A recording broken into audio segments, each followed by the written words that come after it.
povo de Deus, povo abençoado da quarta região eclesiástica. Deus abençoe vocês.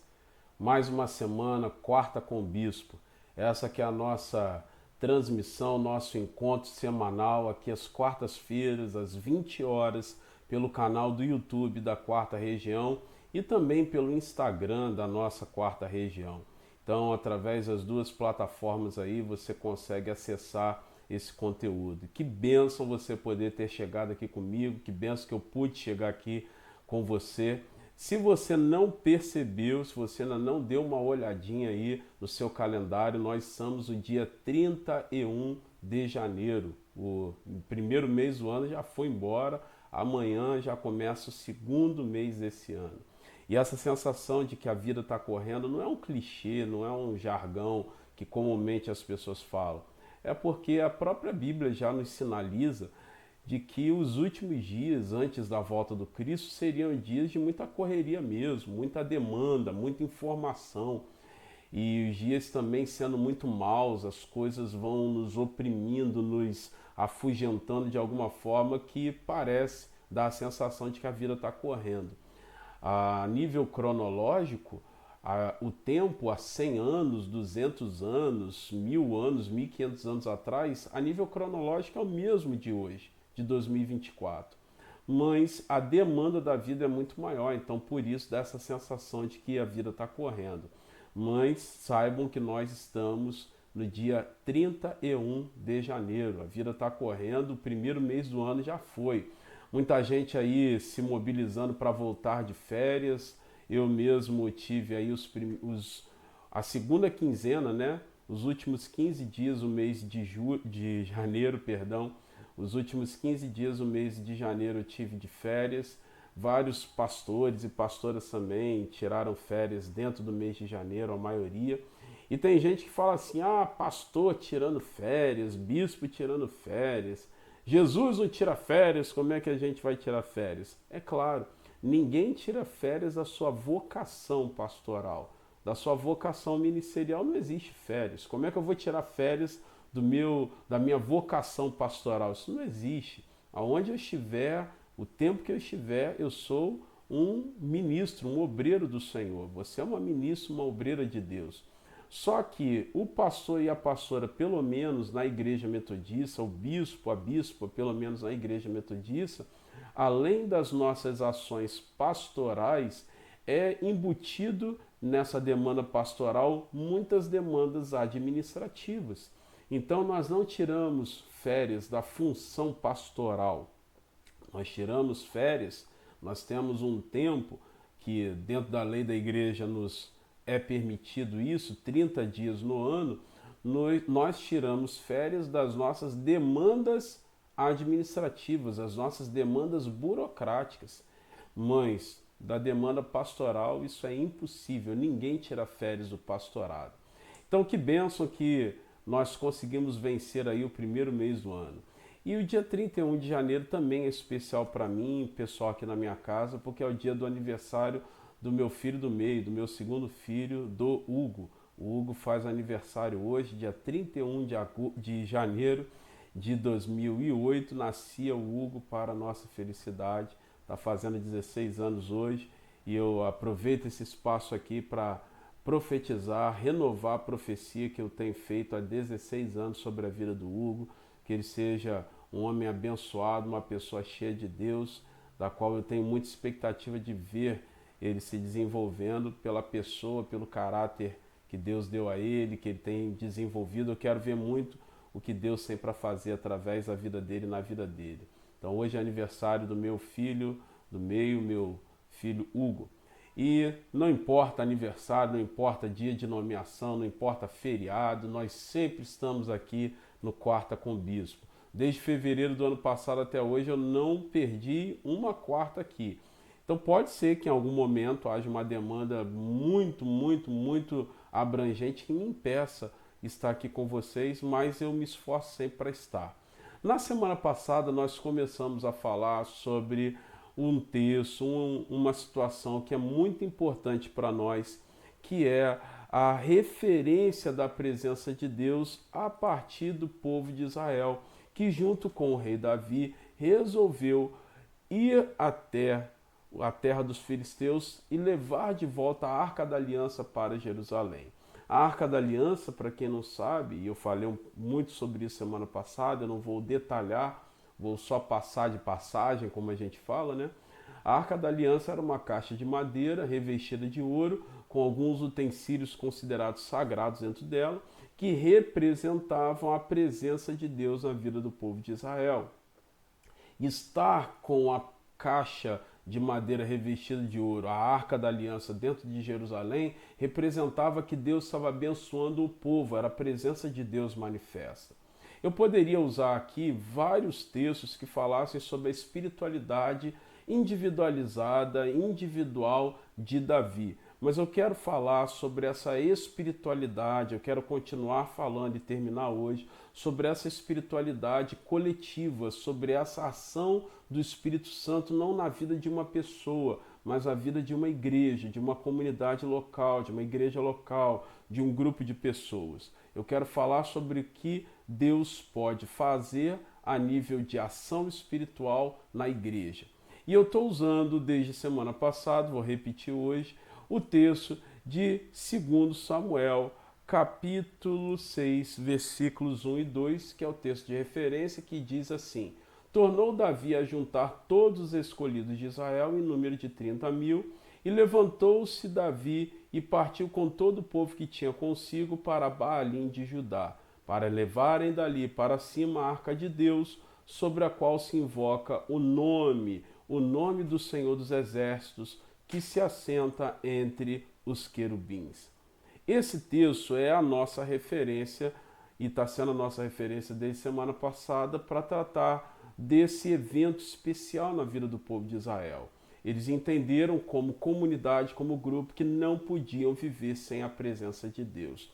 E eu estou aqui insistindo, trabalhando desde a semana passada, que nós, como comunidade, como igreja, como quarta região, nós não podemos aceitar passar todo o ano de 2024 sem a presença de Deus, sem que a presença de Deus seja uma realidade comunitária para nós. Eu não estou falando apenas do seu quarto que você tranca e vive a sua espiritualidade.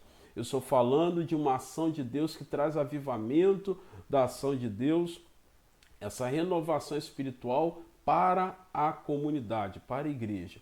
E semana passada eu falei que a primeira coisa que a presença de Deus manifesta como princípio para nós é que ela é sempre resultado de uma disposição coletiva. Veja que Davi juntou todo o povo, constrangeu o povo a entender que eles não podiam continuar vivendo sem a Arca da Aliança, sem a presença de Deus, e o povo se juntou a Davi e foram atrás da Arca da Aliança.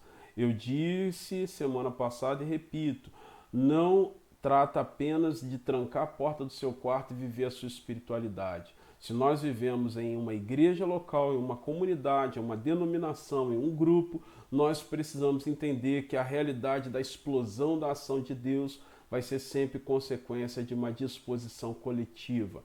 Então produza meios na sua igreja de reunir o povo para buscar Deus. Vocês se reúnem para tanta coisa, para churrasco, para comes e bebes, para conversar fiado, para falar uma porção de coisas que são até coisas em comum entre vocês, mas não promovem realidades espirituais, não necessariamente, não diretamente. Então, produzam meios de coletivamente buscarem a presença de Deus. Vivamos a unidade de propósitos. Esse negócio de que você só respeita a Deus e não se submete a pessoas é conversa fiada. A Bíblia diz sim que nós devemos viver a unidade de propósitos que é direcionada por pessoas que Deus levanta para presidirem sobre nós. Então, se não são realidades que conflitam, que estão divergindo de princípios da palavra de Deus, obedeça, siga os comandos, viva essa realidade de unidade comunitária. A segunda coisa que nós vimos semana passada é que a disposição coletiva de buscar a presença de Deus vai sempre gerar entusiasmo na comunidade. O texto que nós lemos semana passada fala que Davi e o povo iam se alegrando e celebrando, festejando, enquanto eles levavam de volta a Arca da Aliança, representando a presença de Deus para Jerusalém. É impossível uma igreja, uma comunidade local, um ministério local que vive a realidade da busca coletiva pela presença de Deus, é impossível essa comunidade viver desanimada. Tem gente que vira e fala assim para mim: ah, bispo, a minha igreja está desanimada, o povo não quer nada, o pessoal está para baixo, a igreja vive a mesma coisa há 300 anos. Então eu atesto que essa comunidade não tem a marca, o selo da ação do Espírito Santo. Eu posso depois me deter a pormenores, mas a grosso modo, a presença de Deus não está ali, porque onde a presença de Deus se manifesta, ali há entusiasmo, há alegria, o povo ia celebrando, ia festejando a volta da arca para Jerusalém. A terceira coisa que nós vimos semana passada sobre essa realidade da presença de Deus é que a ação de Deus exige responsabilidade. O povo de Israel foi levando a arca da aliança para Jerusalém, foi levando de forma equivocada, porque levou em bois, os bois tropeçaram, alguém meteu a mão para impedir que a arca se espatifasse no chão, afinal era uma caixa de madeira, e mesmo assim aquela pessoa foi punida, foi fulminada ali pela ira de Deus. Por quê? Não adianta apenas você sentir o arrepio da presença do Espírito, viver ali a ação entusiasta da ação do Espírito, se você não foi também, igualmente, simultaneamente tomado por responsabilidade e comprometimento com o que a presença de Deus traz. Eu não quero apenas que as igrejas locais da quarta região sejam tomadas de entusiasmo, ofereçam a Deus celebrações e liturgias animadas. Eu espero que, além do entusiasmo da ação do Espírito, a igreja se comprometa e se responsabilize com a missão, em fazer as coisas de Deus da forma como precisam ser feitas. Eles estavam ali vivendo o entusiasmo da ação de Deus, mas eles não fizeram tudo da forma como tinha que ser feito. Então a presença de Deus gera responsabilidade. Hoje eu quero falar para vocês mais 3 coisas, finalizando essa nossa reflexão, mais 3 coisas que nos ajudam a entender como que a presença de Deus se manifesta de forma comunitária. O texto de 2 Samuel, capítulo 6, versículos 18 e 19, diz assim: acabando Davi de oferecer os holocaustos e ofertas pacíficas, abençoou o povo em nome do Senhor dos Exércitos, e repartiu a todo o povo e a toda a multidão de Israel, dentre os homens até as mulheres, a cada um bolo de pão e um bom pedaço de carne e um frasco de vinho. Então retirou-se todo o povo, cada um para a sua casa. Esse texto que nós acabamos de ler, esses 2 versículos, falam que a presença de Deus na vida do povo de Israel gerou ali suprimento. Gerou suprimento. Quando a presença de Deus se manifestou, Davi então foi repartindo ali para o povo comida. Ou seja, ali naquele ambiente ninguém ficou desprovido, ninguém ficou com fome. Quando a presença de Deus é realidade em uma igreja, em uma comunidade, em um grupo, Deus gera ali suprimentos. Ninguém passa necessidades severas. E eu falo de suprimento de toda sorte, suprimento de princípios morais, suprimento de princípios éticos, suprimento de princípios familiares, suprimento de uma espiritualidade saudável, suprimento de comida no estômago. Todo o nível de suprimento, toda a diversidade de suprimento. Por exemplo, a Bíblia fala que nós precisamos suprir, em primeiro lugar, os domésticos da fé. E quando o texto fala sobre esse suprimento, fala de comida na mesa mesmo. Dentro das nossas comunidades, há pessoas do nosso círculo de comunidade, não pode existir ali pessoas, famílias passando necessidades básicas. Eu não digo que a igreja vai ter condições de dar todo tipo de possibilidades e de diversidade de necessidades supridas para todo mundo, mas eu digo que as necessidades básicas a igreja local precisa suprir pontualmente de pessoas da sua comunidade. É claro que uma pessoa que vive passando necessidades, ela tem um problema crônico naquela área da sua vida, mas não é uma aberração que pessoas que manifestam uma espiritualidade saudável em momentos pontuais da vida passem algum tipo de dificuldade, que a igreja local venha a ser suporte e suprimento. Não há problemas nisso. A igreja metodista ao redor do Brasil, a igreja metodista do Brasil em todo o país, ela tem diversas ações na área da ação social que são referências na localidade onde aquelas igrejas estão inseridas. Então nós precisamos entender que onde a presença de Deus está, ali há suprimento. Não tem necessidade básica não suprida. E eu falo também de projetos que Deus gera para a igreja. Eu entenderia que esse Deus seria um Deus esquizofrênico se ele gerasse um projeto, se ele gerasse um sonho, uma ambição ministerial e ele fechasse a torneira para que o suprimento desse sonho, dessa ambição ministerial não se cumprisse. Isso não é possível. Quando alguém fala, nós não temos dinheiro para o básico, como eu falei, pontualmente, nós podemos passar dificuldades. Agora, quando isso é uma recorrência, quando isso é desde sempre, quando isso é sempre, então tem um problema crônico ali. Por quê? Porque Deus não é esquizofrênico. Ele não levanta uma igreja para ela passar dificuldades sempre. Ele não gera um projeto para uma igreja onde ele não tem a capacidade de suprir. Então a presença de Deus gera suprimento. É o que diz o texto. A presença de Deus se manifestou, então ali o povo acabou sendo suprido nas suas necessidades. Uma outra coisa que acontece naturalmente, onde há a presença de Deus, está contido nos versículos 13 e 14 do texto de 2 Samuel 6, aonde o texto diz: sucedeu que quando levavam a arca do Senhor, tinham dado 6 passos, sacrificava bois e carneiros cevados. E Davi saltava com todas as suas forças diante do Senhor, e estava Davi cingido de um éfode de linho. Olha que coisa extraordinária está acontecendo aqui nesse texto, nesses 2 versículos.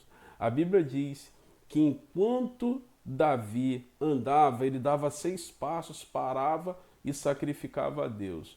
Depois, ele então, de dar esses passos, ele saltava e pulava com todas as suas forças, celebrando a Deus. Então eu digo para você o seguinte: a presença de Deus, ela tem esse potencial de manifestar equilíbrio entre organização e espontaneidade. A presença de Deus faz isso na nossa vida. Ela traz esse equilíbrio entre organização e espontaneidade. Por quê?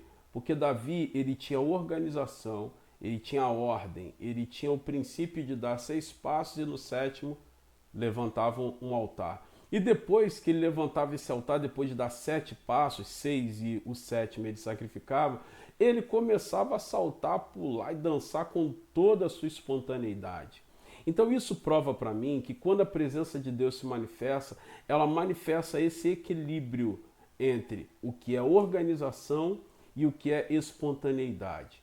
Tem gente que tem dificuldade com o avivamento, com essa busca incessante da ação do Espírito Santo, com medo de viver os extremos.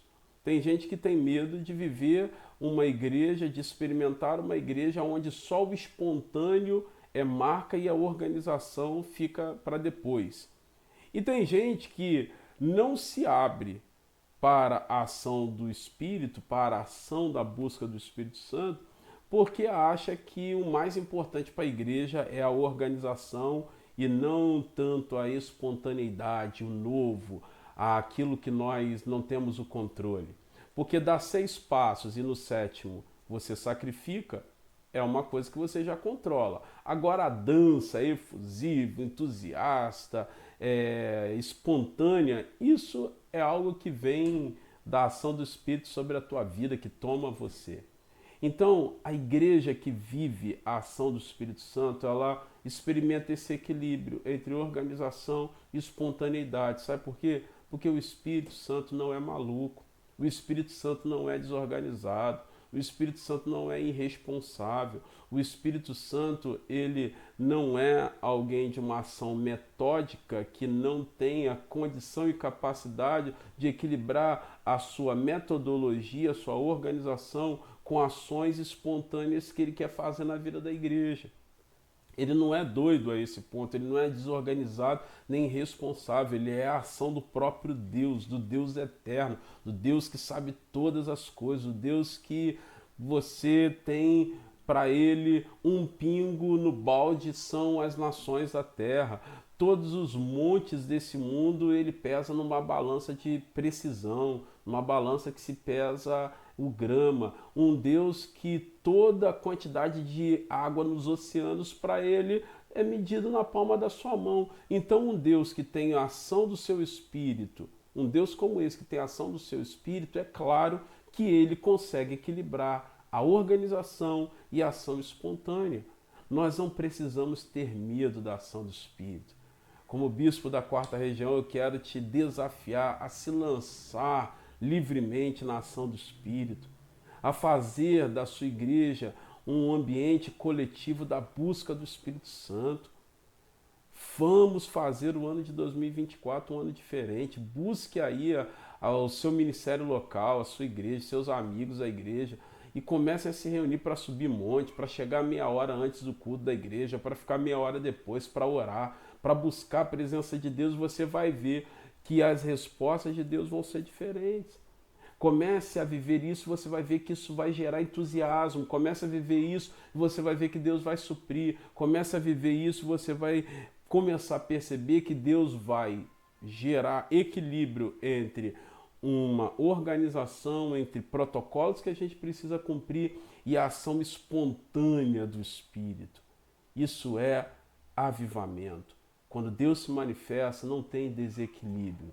A minha igreja vai ser a partir de agora uma igreja desorganizada. A gente não vai cumprir a nossa tradição, não vai cumprir as nossas organizações, nada disso. Você sabe mais que o Espírito Santo? Você sabe mais que o Espírito Santo? Então deixa ele fazer, porque Davi conseguiu viver esse equilíbrio da organização, da ordem, do protocolo que ele cumpria, 6 passos, 7º sacrificava e ao mesmo tempo vivia a espontaneidade da dança e da celebração. Eu quero terminar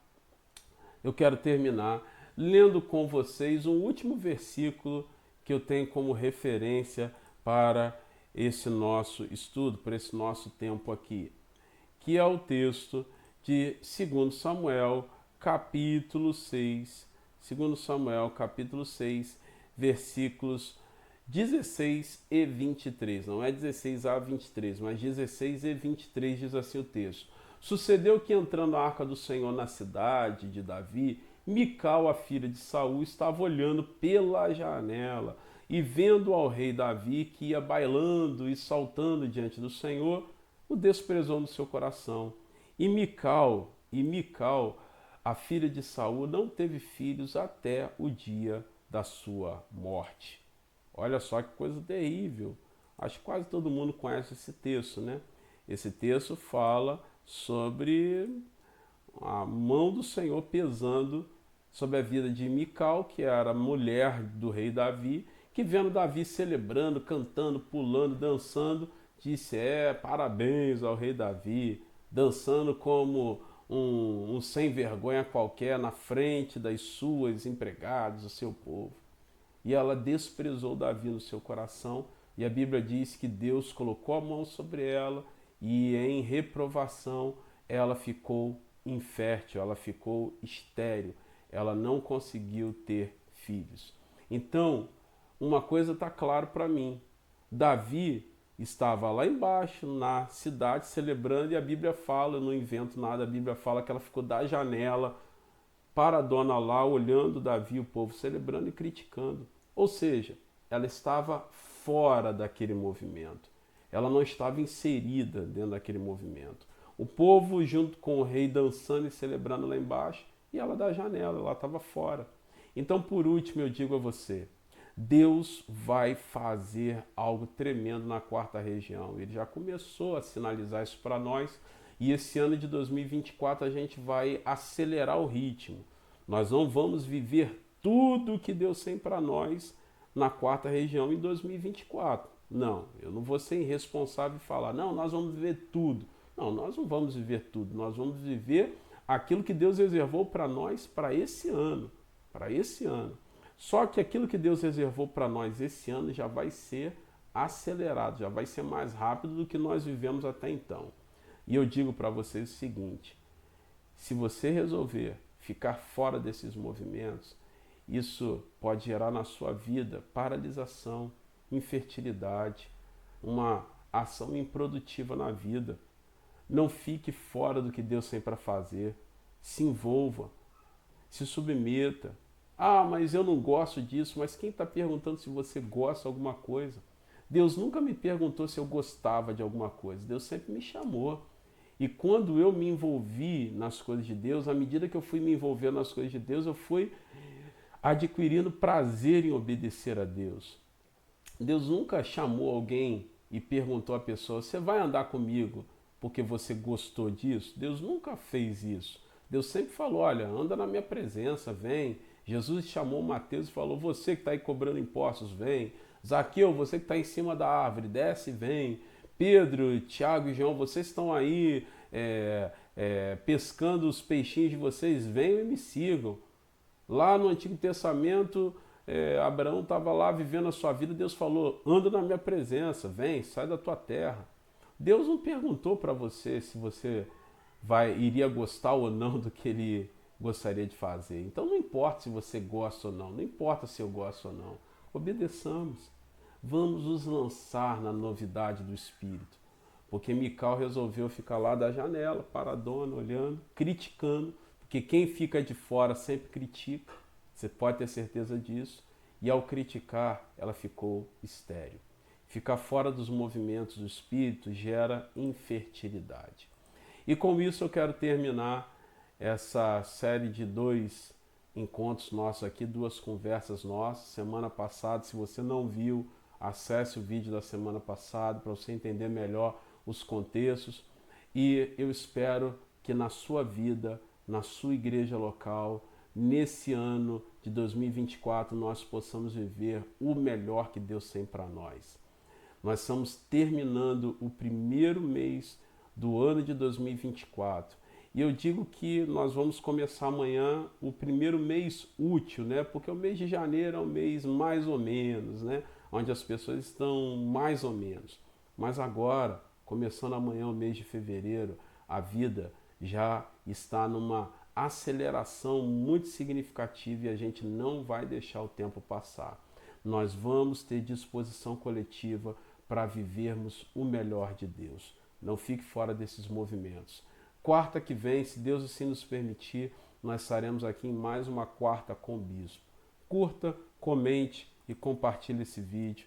Deus te abençoe muitíssimo. Até a semana que vem, se Deus assim nos permitir. Tchau.